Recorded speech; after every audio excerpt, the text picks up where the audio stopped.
Another low-cost feeding option that we have and that we've started using is a 30-gallon barrel. You can use a 50-gallon barrel. We've placed it in the trap, and we've pounded T-posts down around it to hold it so that when the hogs come up, they can bump it. We've cut holes down here in the bottom. These are about 8 inches from the bottom, and that allows some water to get in there. You can add water, your Jello, and all the other fun mixes that you want to put on your corn and let them sour. The aroma helps attract hogs, and then when they bump that barrel, they do get a reward. Just another low-cost method that we can employ and put in our traps, so that helps us do this a little cheaper. You don't have to T-post it in. It can be laid on its side and create what we call a roll barrel. So there's the option of maybe just doing one T-post or chaining it to a tree and letting the hogs push it around that solid structure.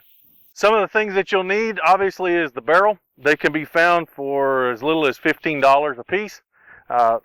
3 T-posts, and they're $6 or $7 at Tractor Supply.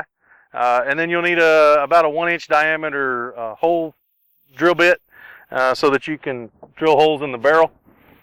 We've placed 5 or 6 holes around this barrel, about 6 to 8 inches from the bottom. And then all you would need to do is fill up with water and corn into the spout and place your top back on there if you wish. You can leave the top off.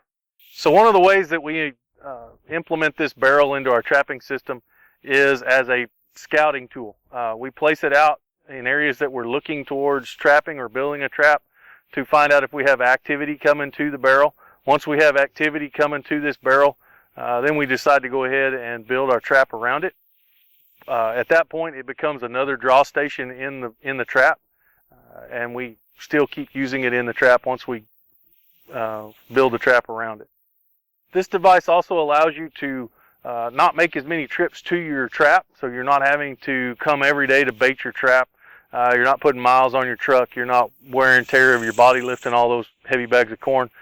So it is a way to cut costs by not having to come to the location every day.